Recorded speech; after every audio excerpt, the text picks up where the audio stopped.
कृष्णं वन्दे जगद्गुरुम् अशोच्यानन्वशोचस्त्वं प्रज्ञावादांश्च भाससे गतासूंश्च नानुशोचन्ति पंडिताः। नैनं छिन्दन्ति शस्त्राणि नैनं दहति पावकः न चैनं क्लेदयन्त्यापो न शोषयति मारुतः।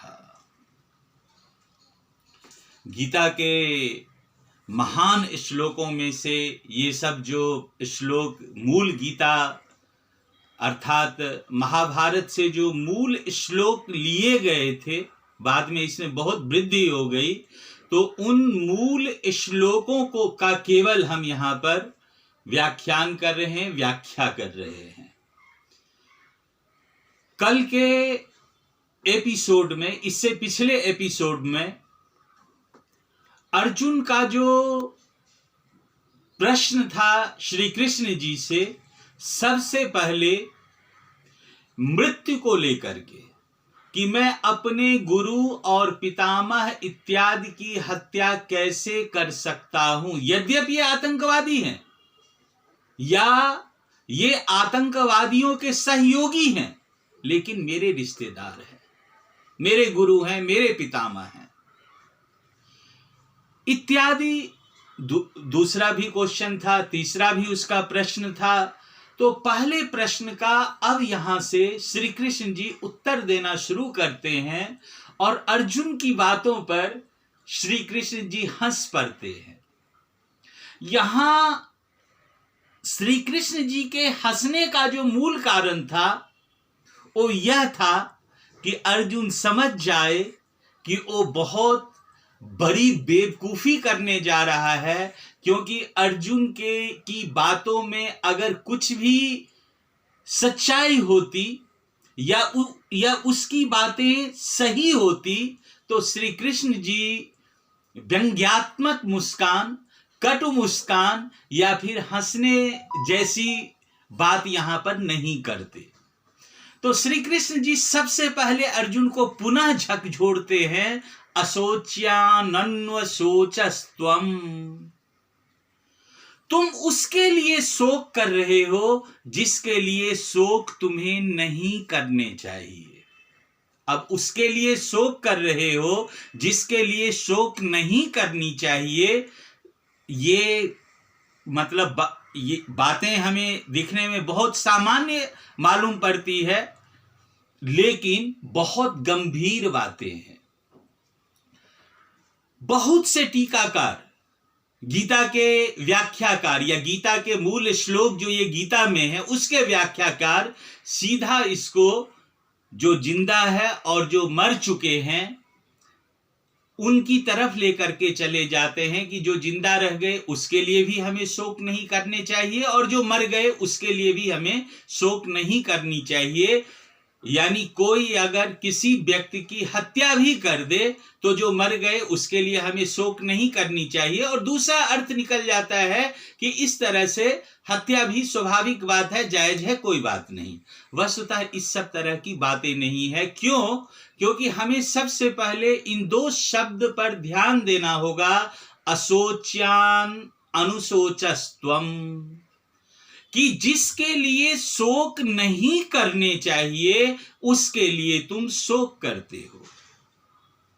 अब किसके लिए शोक नहीं करनी चाहिए, यहां पर यह लाना बहुत जरूरी हो जाता है कि जब भी कोई अपराध, और अपराध में भी ऐसा अपराध जिसको कि हम आतंक या आतंकवाद कहते हैं, प्राचीन काल में इन्हें आतताई के नाम से जाना जाता था। आज आतताई शब्द भले हम सामान्य रूप में लें, लेकिन हमारा जो प्राचीन भारत का कानून था उन दिनों आतंकवादी को आतताई ही कहा जाता था, और उन आतताइयों के 6 तरह के लक्षण होते थे। उन लक्षणों में आज जो तीसरा लक्षण है यानी अकारण बिना वजह कत्लेआम मचाना, खून खराबा करना, आते जाते लोगों पर बम फेंक देना, स्टेशन पर लोग बैठे हैं ट्रेन पकड़ने के लिए वहां ब्लास्ट कर देना।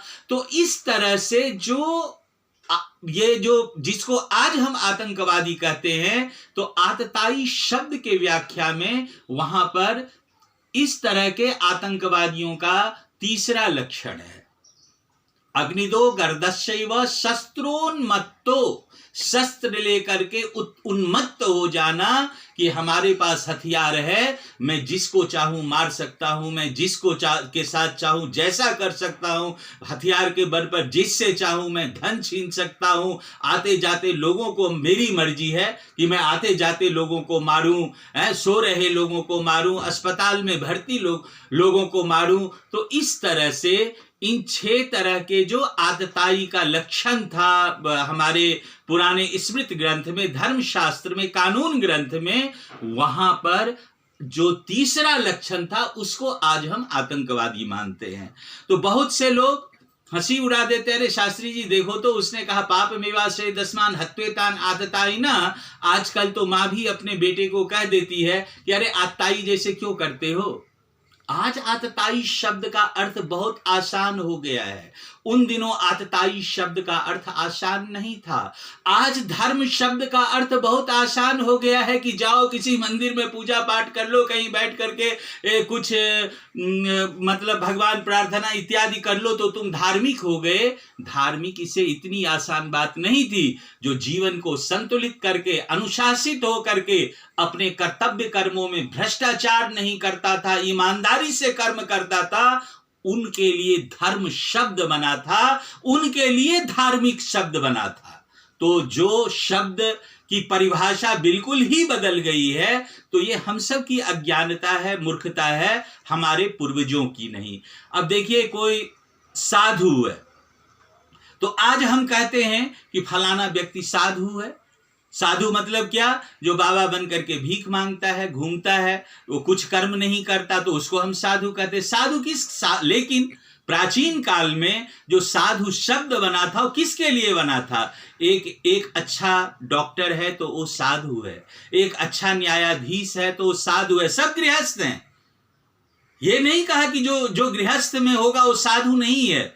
एक अच्छी नर्तकी है तो उसको भी साधु साधु कह करके धन्यवाद दिया जाता था। तो साधु का अर्थ होता था अच्छा इंसान, अच्छा व्यक्ति। आज साधु शब्द का क्या अर्थ हो गया है? तो ये हमारे पूर्वजों की गलती नहीं है, हम लोगों ने बिल्कुल अर्थों का अनर्थ करके और अपने हिसाब से उसको परिभाषित कर रहे हैं, जैसे हम धर्म शब्द को परिभाषित कर रहे हैं। तो अशोच्यान अनुशोचस्त्वम, जिनके लिए शोक नहीं करनी चाहिए। किनके लिए शोक नहीं करनी चाहिए? आतंकवादियों के लिए या आतंकवादियों को साथ देने के लिए, इनके लिए शोक नहीं करनी चाहिए। तो अशोच्यान अनुशोचस्त्वम प्रज्ञावादांश भाष से, और अर्जुन को कह रहे हैं कि बातें तो ऐसी कर रहा है जैसे मानो कि तुम बहुत बड़े विद्वान हो, बहुत अच्छा समझदार हो। तो कह रहे हैं कि बिल्कुल ये गलत बात है, ऐसी बातें ठीक नहीं है। गतासूंश्च नानुशोचन्ति पंडिता, ऐसे जो आतंकवादियों के सहयोगी, चाहे वो जिंदा रहें चाहे वो मर जाएं, विद्वान लोग उनके लिए शोक नहीं करते हैं। नानुशोचन्ति पंडिता, अरे आतंकवादी मर जाएगा तो उसके लिए शोक क्यों? और आतंकवादियों के सहयोगी मर जाएंगे तो उसके लिए शोक क्यों?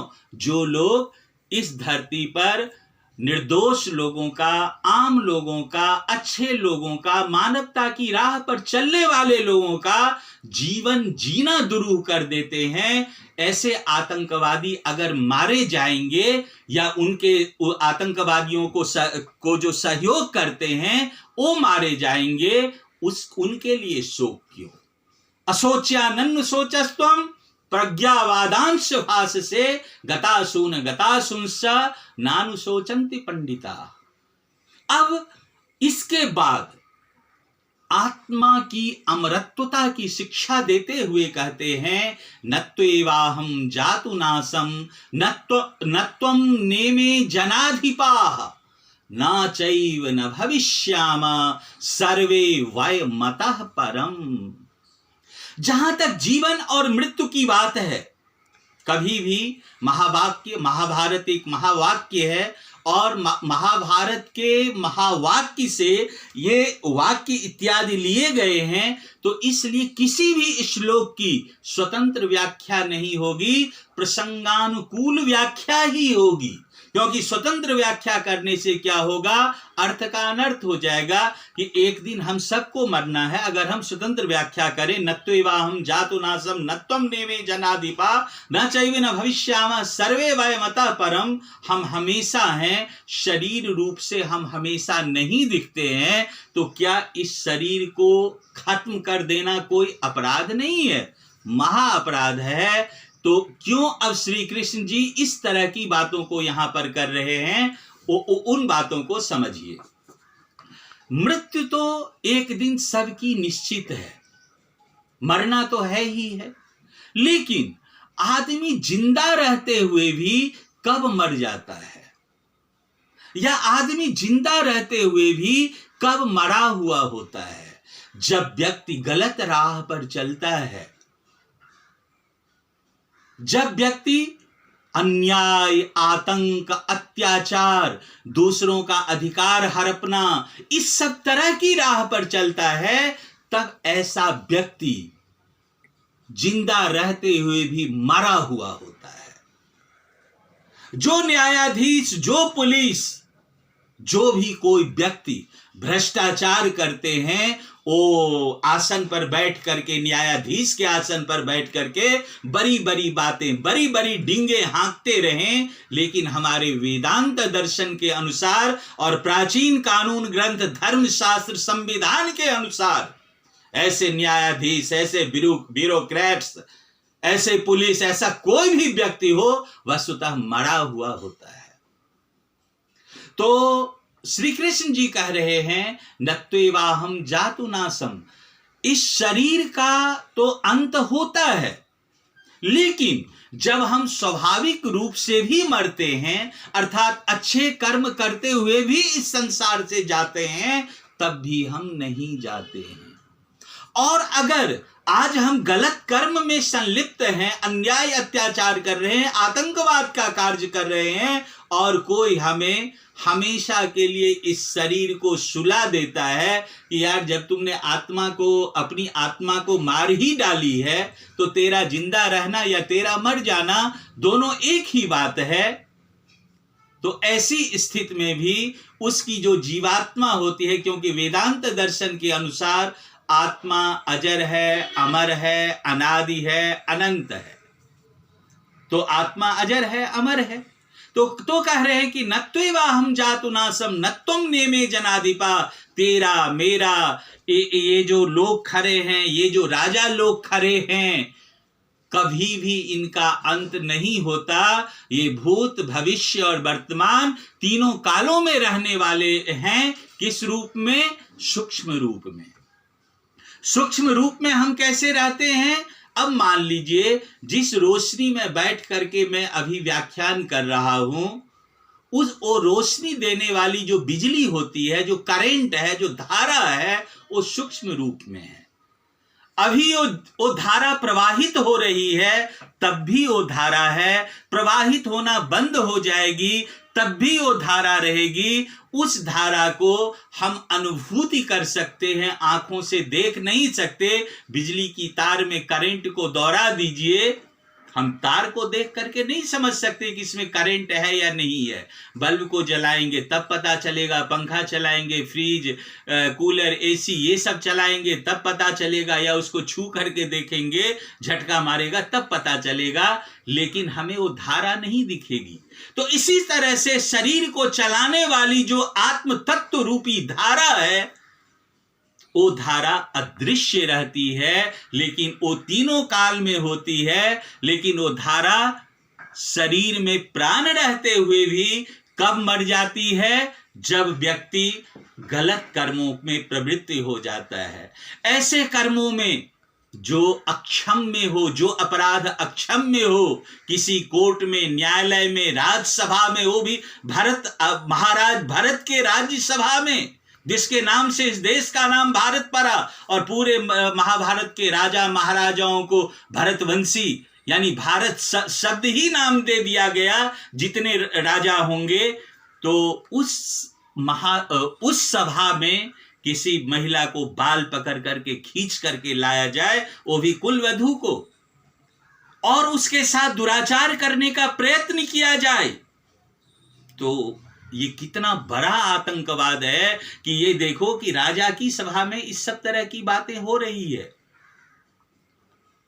तो असोच्यान अनुशोचस्त्वम, ऐसे जो लोग होते हैं उनकी अगर मृत्यु भी, अगर उनकी हत्या भी कर दी जाती है, तो उन ऐसे लोगों के लिए हमें शोक नहीं करना चाहिए।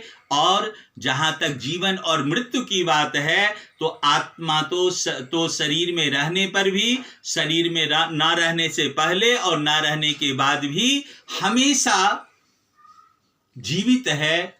आत्मा की मृत्यु नहीं होती। विश्व में जितने भी संप्रदाय हैं लगभग इस बात को स्वीकार करते हैं, इधर उधर थोड़ा उलटफेर करके। अब आप देखिए, हेवन और हेल कौन जाता है अगर आत्मा की अमृतता को क्रिश्चियन स्वीकार नहीं करते? तो अगर इस्लाम स्वीकार नहीं करता तो जन्नत और जहन्नुम कौन जाता है? अरे शरीर को तो आपने मिट्टी के अंदर में दफना दिया, तो फिर वहां कौन पहुंचा? आतंकवादियों को जब शिक्षा देते हैं तो भटके हुए जो इस्लामिक गुरु होते हैं, वो उनको कहते हैं कि तुम्हें स्वर्ग में 72 हूर की प्राप्ति होगी।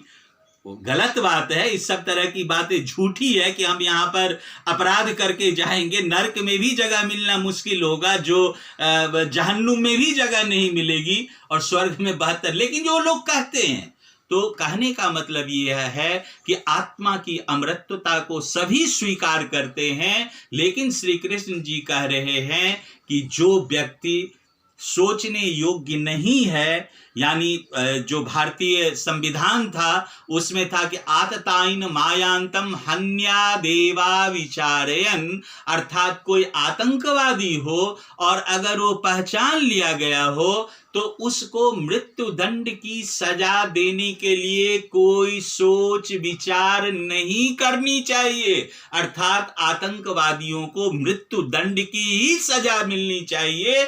उन्हीं बातों को लक्ष्य में रख करके श्री कृष्ण जी अर्जुन से कहते हैं कि जब सोचना विचारना ही नहीं है ऐसे लोगों को मृत्यु दंड की सजा देने के लिए, तो असोच्यान अनुशोचस्त्वम, जिनके लिए शोक नहीं करनी चाहिए उनके लिए तुम शोक क्यों करते हो? और जहां तक जीवन मृत्यु की बात है, तो नैनम छिन्दन्ति शस्त्राणि नैनम दहति पावकः न चैनम क्लेदयन्त्यापो न शोषयति मारुतः।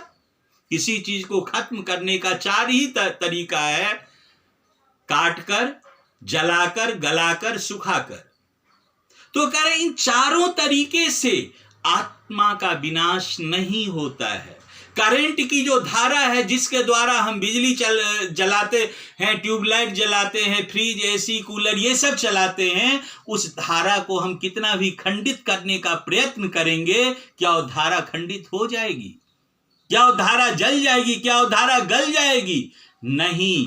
तो तार जलेगा, तार गलेगा, ये शरीर जलेगा, शरीर गलेगा, लेकिन शरीर को चलाने वाला जो आत्म तत्व है उसका कभी विनाश नहीं होता। इस श्लोक को कई तरह से श्री कृष्ण जी ने गीता में, जो आज की गीता है, कही है, लेकिन इन्हीं बातों को अब ये देखिए दूसरा श्लोक, तीसरा श्लोक, चौथा श्लोक कि इसको अच्छेद्योयम अदाह्योयम अक्लेद्योसो सेवच, यही तो है ना, नैनम छिन्दन्ति शस्त्राणि नैनम दहति पावकः। तो अलग अलग तरीके से इसी एक श्लोक को गीता के दूसरे अध्याय में परिभाषित किया गया, लेकिन सभी का एक ही अर्थ है कि आत्मा अजर है, अमर है, आत्मा का किसी भी स्थिति में विनाश नहीं होता।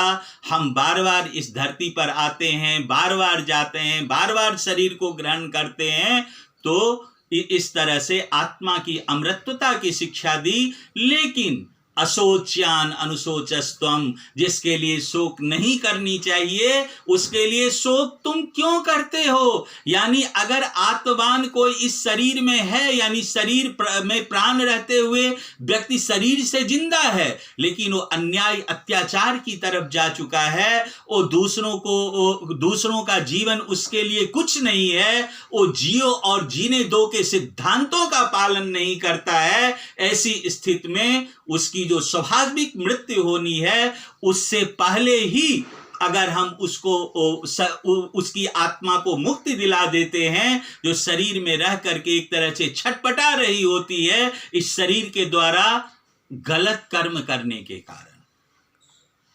तो श्री कृष्ण जी कह रहे हैं कि इसलिए हमें बिल्कुल शोक नहीं करनी चाहिए। अर्जुन तुम्हें गुरु की हत्या का, पितामह की हत्या का, और ये लोग जो आतंकवाद कर रहे हैं या जो आतंकवादियों की प्रवृत्ति में इन आतंकवादियों का साथ दे रहे हैं, तुम्हें कोई पाप नहीं लगेगा। तो आज एक फटकार अर्जुन को मिली कि तुम उनके लिए शोक कर रहे हो जिनके लिए संविधान में, शास्त्रों में लिखा हुआ है कि अविचारयन, विचार विमर्श नहीं, कोई शोक नहीं, कोई चिंता नहीं उनके लिए करना चाहिए। जो लोग आतंकवादी होते हैं उनको अगर मृत्यु दंड की सजा मिलती है तो उसके लिए हमें शोक नहीं करनी चाहिए।